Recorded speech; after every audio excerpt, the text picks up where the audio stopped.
Olá pessoal, sou eu de novo. Já compartilhei várias histórias com vocês, contos que arrepiam os ossos, fazem você olhar por cima do ombro ou questionar que sombras podem se esconder no canto do seu quarto quando a luz se apaga. Mas hoje eu tenho algo diferente. Não é apenas uma história, é um pedaço da minha vida, um capítulo que eu gostaria que nunca precisasse ser escrito. Então pegue seu cobertor preferido porque estamos prestes a mergulhar fundo em um pesadelo que se tornou real demais. Era uma manhã de quinta-feira, como qualquer outra. Daquelas em que o sol decide brincar de esconde-esconde atrás das nuvens, deixando você na dúvida se precisaria de um guarda-chuva ou de óculos de sol para o dia. Lembro-me do vapor do meu café embaçando a janela enquanto eu observava meu filho de 8 anos, o Leonardo, perseguir sua sombra no quintal à espera do ônibus escolar. Ele tinha essa risada contagiosa e pura, um som que poderia tornar até o dia mais sombrio brilhante. Nossa rotina era como uma máquina bem funcional. Acordar, café da manhã, um pouco de TV e depois a correria para deixar Leonardo pronto para a escola antes que o ônibus chegasse. Era uma dança que tínhamos aperfeiçoado ao longo dos anos, movendo-nos pelos passos com facilidade. Naquela manhã, lembro-me de amarrar seus cadarços, nós duplos para evitar que se soltassem, e entregando a ele sua lancheira de super-herói, uma novidade da qual ele estava particularmente orgulhoso. Ele saiu correndo com um sorriso, a mochila balançando em seus ombros enquanto ele ia reivindicar seu lugar no final da entrada de carros. Então o ônibus chegou. Ou o que eu pensei que fosse o ônibus. Não era o farol amarelo brilhante ao qual estávamos acostumados, aquele com o motorista alegre que cumprimentava cada criança pelo nome. Não, esse era diferente. Seu amarelo estava desbotado, quase icterício, como se tivesse sido sugado de vida. As janelas também pareciam mais escuras, tingidas ou apenas sujas, não conseguia dizer. E o motorista, envolto em sombras, era um estranho para mim. Mas aqui está o problema: na monotonia de nossas rotinas diárias, muitas vezes perdemos os detalhes. As pequenas mudanças que de outra forma poderiam soar os alarmes. Naquela manhã eu estava mais preocupado com a reunião para a qual estava atrasado do que com as peculiaridades de um ônibus escolar. Então, quando o Leonardo subiu os degraus para dentro do ônibus, virando-se para acenar para mim com aquele sorriso de dente faltando, tudo o que fiz foi acenar de volta. O ônibus partiu e eu recuei para dentro, alheio ao fato de que acabara de assistir ao começo do desmoronamento do meu mundo. O dia se arrastou, preenchido com reuniões e prazos, a rotina usual do escritório. Não foi até o relógio se aproximar das 3 horas da tarde que a realidade da minha rotina antecipou o próximo capítulo. Esperar no final da nossa entrada de carros pelo Leonardo voltar, cheio de histórias sobre seu dia. Só que hoje foi diferente. O relógio passou do nosso horário habitual de reencontro e a inquietação começou a roer as bordas da minha mente. Minutos se transformaram em 1 hora e não havia sinal do ônibus. Liguei para a escola, minha voz firme, mas minhas mãos tremendo, apenas para ser recebido com confusão. O Leonardo não havia estado na escola naquele dia. Meu coração parou. Ele entrou no ônibus. Gaguejei, a imagem daquele veículo de cor estranha piscando diante dos meus olhos. O silêncio do outro lado foi sufocante antes de finalmente responderem. Não duvidamos que ele tenha entrado em um ônibus, mas não era um dos nossos. Esse foi o momento em que meu dia comum se estilhaçou, o momento em que entrei no pior pesadelo de todos. E deixem-me dizer, pessoal, nada, absolutamente nada, prepara você para a terrível realização de que seu filho desapareceu no ar. Quando desliguei o telefone, o mundo não apenas parou, ele virou. As palavras da escola "não era um dos nossos" ecoavam na minha mente, saltando como uma bola de pinball, incendiando medo, confusão e um crescente sentimento de pânico a cada batida. Leonardo, meu Leonardo, havia desaparecido, engolido pela manhã, assim como qualquer vestígio de normalidade que minha vida já teve. Lembro-me de como minhas mãos tremiam, como minha voz se quebrava enquanto eu discava para a polícia, as palavras caindo em uma torrente de incredulidade e temor. Meu filho, ele deveria estar na escola. O ônibus, eu não sei, não era deles, consegui gaguejar, sentindo-me tão desarticulado quanto minha explicação soava. A voz do operador era uma calmaria na tempestade, metódica e estável, mas fez pouco para acalmar o turbilhão dentro de mim. As horas que se seguiram foram um borrão. Uma cacofonia de uniformes azuis, luzes piscando e uma saraivada de perguntas que eu lutava para responder. Como ele estava vestido? Você notou algo incomum sobre o ônibus? Pode descrever o motorista? Cada pergunta parecia uma acusação, um holofote sobre minha falha em proteger meu filho do destino que o acometeu depois que ele entrou naquele ônibus. À medida que a investigação se desenrolava, uma imagem horrível começou a surgir. Uma que se estendia muito além do meu quintal. 18 outras crianças, todas do nosso bairro, não chegaram à escola naquele dia. 18 outras famílias estavam lidando com o mesmo pesadelo, suas vidas viradas do avesso em uma manhã.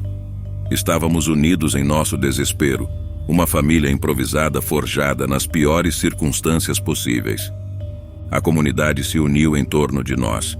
Cartazes foram colados em cada poste de luz, as redes sociais inundadas com seus rostos, e os canais de notícias locais cobriram a história, lançando luz sobre nossa tragédia coletiva. No entanto, a cada dia que passava, a esperança diminuía, erodida pelo implacável passar do tempo e pelo silêncio ensurdecedor daqueles que os levaram.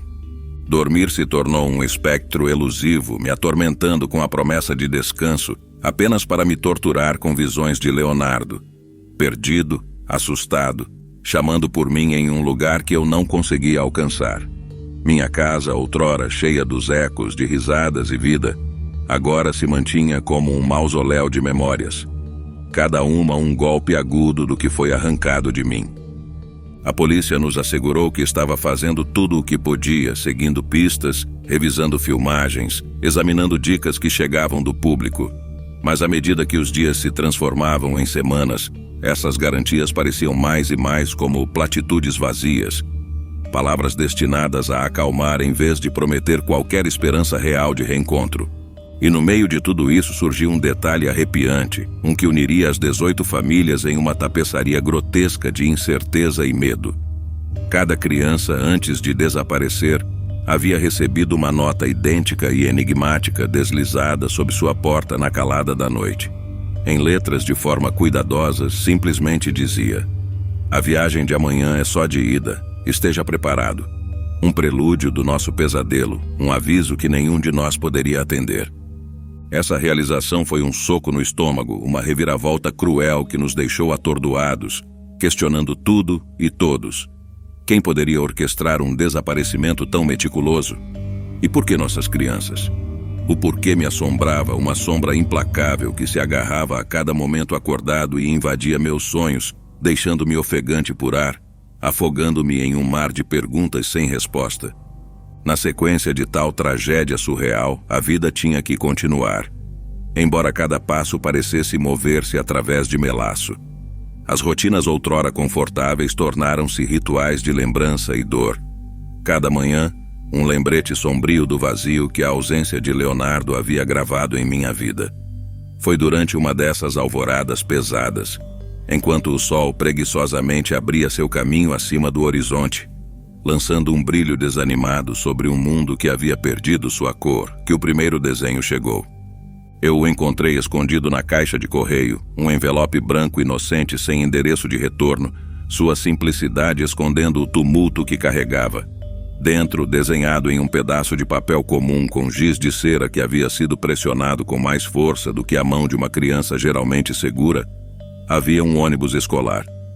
Não era qualquer ônibus, porém. Este estava perigosamente à beira de um penhasco, suas rodas traseiras suspensas no ar balançando sobre o abismo. E lá, na segunda fila de trás, uma janela emoldurava um rosto familiar. O rosto de Leonardo, os olhos arregalados com uma mistura de excitação e medo, um grito silencioso capturado em cera. O verso trazia uma mensagem rabiscada em uma mão muito organizada para ser de Leonardo. É só uma pequena viagem.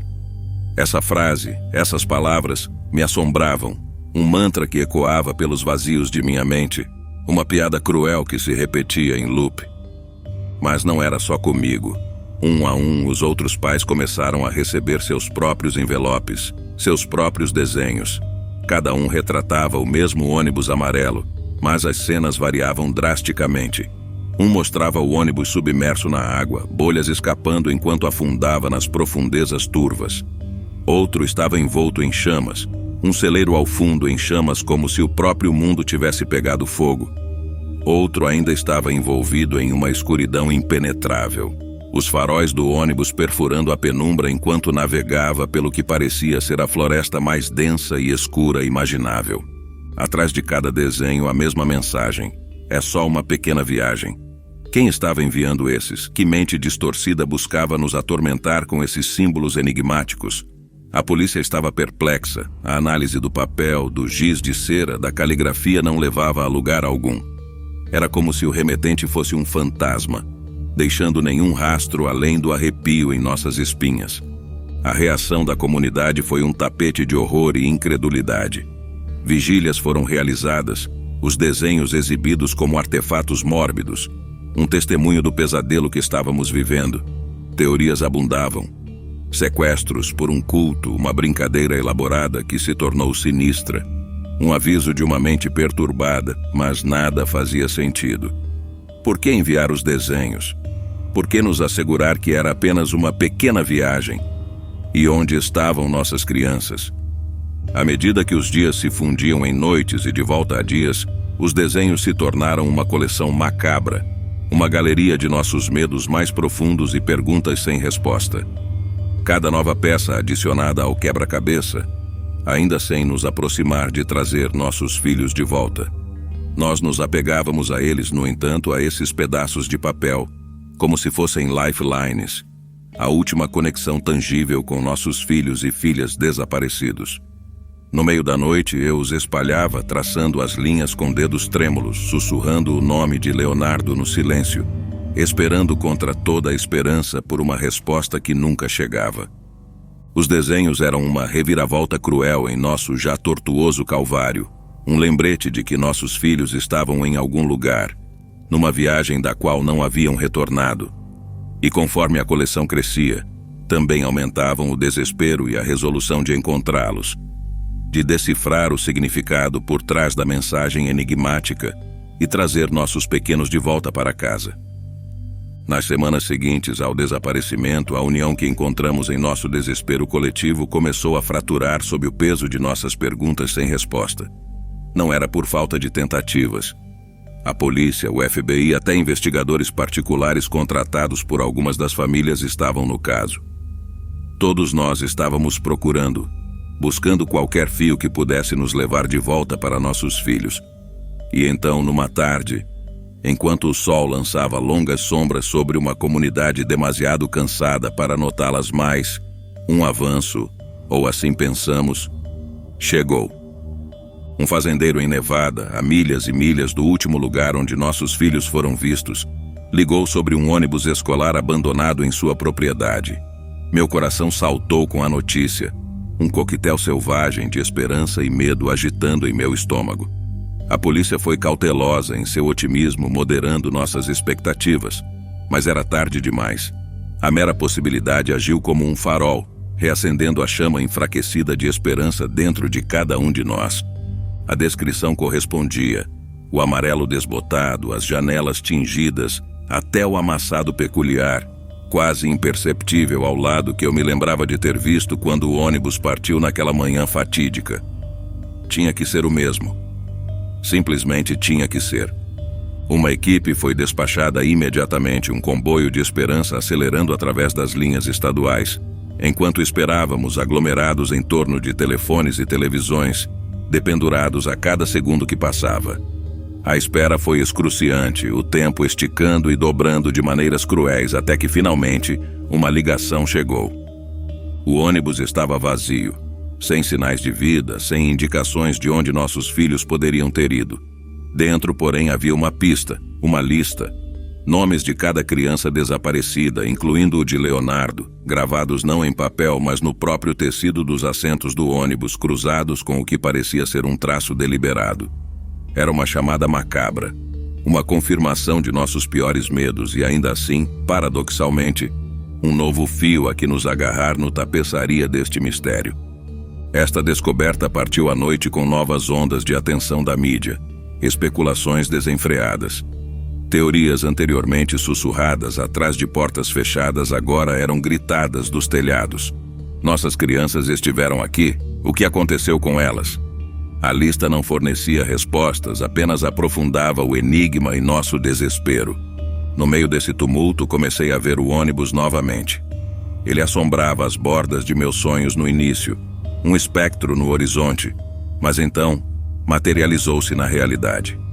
Todas as manhãs, como se zombasse de minha vigília, ele aparecia no final de nossa rua. O mesmo amarelo doentio, as mesmas janelas obscurecidas, parado silenciosamente como se esperasse por algo ou alguém. Eu o segui uma vez, movido por uma mistura de desespero e loucura. Ele me levou por um caminho sinuoso pela cidade, para rodovias e estradas rurais, antes de desaparecer em uma névoa espessa, quase sobrenatural. Era como se tivesse desvanecido em outra dimensão, deixando-me sozinho em uma estrada vazia, sem estar mais perto de encontrar Leonardo. A falsa esperança que o ônibus em Nevada ofereceu havia evaporado, deixando-nos com mais perguntas do que respostas. As autoridades estavam de volta à estaca zero, e nós fomos deixados para lidar com a realidade de que essa pista, essa peça tangível de evidência, não nos havia aproximado de nossos filhos. Era uma pílula amarga que tinha gosto de desespero e impotência, um companheiro constante em nossa agora interminável espera. Naqueles dias, rumores circulavam sobre outros ônibus, outras listas, outras crianças levadas em pequenas viagens das quais nunca retornaram. O padrão era perturbadoramente familiar, um motivo arrepiante em uma sinfonia de tristeza que parecia não ter fim. Nossa história não era única, aparentemente, mas parte de uma narrativa maior e mais sombria que se estendia por estados, por anos. E assim esperávamos, agarrando-nos nos fragmentos de esperança que a lista havia fornecido, mesmo enquanto ela nos zombava com seu silêncio. O ônibus, essa lista, os desenhos, todas peças de um quebra-cabeça que não estávamos mais perto de resolver. Mas resolver devemos por nossos filhos, por Leonardo, pela parte de nossos corações que embarcou em um misterioso ônibus escolar numa quinta-feira comum e nunca mais voltou para casa. E agora aqui estamos nós, nos tormentos de uma agonia que se tornou uma companhia constante, o tipo de dor que você não desejaria ao seu pior inimigo. É uma forma peculiar de purgatório, esse jogo de espera. Cada manhã começa com um fragmento de esperança de que talvez, apenas talvez, hoje seja o dia em que nosso pesadelo termine. Mas à medida que o sol se põe, essa esperança se apaga, sufocada pelo passar implacável do tempo e pela ausência de novas pistas. Os avistamentos do ônibus tornaram-se uma ocorrência regular, um tormento diário tão enigmático quanto cruel. Ele aparece todas as manhãs, sua presença uma provocação silenciosa. As autoridades tentaram rastreá-lo, interceptá-lo, mas cada tentativa termina em fracasso, como se o veículo e seu motorista fossem fantasmas, escapando da realidade para o éter. Eu passei a ficar na calçada todos os dias, um ritual nascido do desespero e do medo irracional de que o dia em que eu não estiver lá será o dia em que Leonardo voltará. Os vizinhos me olham com uma mistura de pena e inquietação, seus cumprimentos matinais cada vez mais raros e distantes. Não posso culpá-los. Para o mundo exterior, sou uma sombra do homem que já fui, consumido pela vigília de um ônibus amarelo que traz apenas espectros. Então ontem algo mudou. O ônibus veio novamente, sua aproximação anunciada pelo ronco familiar de seu motor, um som que passei a temer e desejar. Mas enquanto dobrava a esquina, meu coração disparou. Estava cheio de crianças, rindo e se empurrando nos assentos, uma visão tão comum, mas dolorosamente inalcançável. Ele desacelerou ao se aproximar e por um momento ousei acreditar. Mas ao passar, minha esperança foi destruída tão cruelmente quanto havia sido acesa. Nenhuma das crianças era a minha. Nenhuma delas era de qualquer um de nós. O ônibus desapareceu tão rápido quanto veio, deixando para trás um rastro de escapamento e um renovado senso de desespero. Então aqui estou, mais um dia mais velho, mais um dia mais profundo neste pesadelo. A polícia nos diz para manter a fé, que as descobertas podem acontecer quando menos esperamos. Mas a fé é uma coisa frágil, facilmente estilhaçada pelas realidades de nossa situação. Para aqueles de vocês que estão ouvindo, para aqueles que seguiram nossa história, eu peço mais do que apenas suas orações. Fiquem vigilantes, mantenham os olhos abertos e abracem seus entes queridos um pouco mais forte esta noite. Compartilhem nossa história, espalhem a palavra e talvez, apenas talvez, alguém lá fora tenha a peça do quebra-cabeça que nos falta. E para Leonardo, se por algum milagre esta mensagem chegar até você, saiba que não desistimos, nunca desistiremos. Seu quarto está à espera, sua família está à espera, e eu estarei aqui na calçada esperando pelo ônibus que te trará para casa. Não se esqueçam de curtir, compartilhar e se inscrever, pessoal. Não apenas pelo canal, mas para nos ajudar a trazer nossos filhos para casa. Seu apoio significa mais do que vocês podem imaginar. Obrigado por ouvir e lembrem-se, em um mundo onde o comum pode se transformar em um pesadelo, mantenham aqueles que você ama por perto. Nunca se sabe quando você vai precisar deles mais.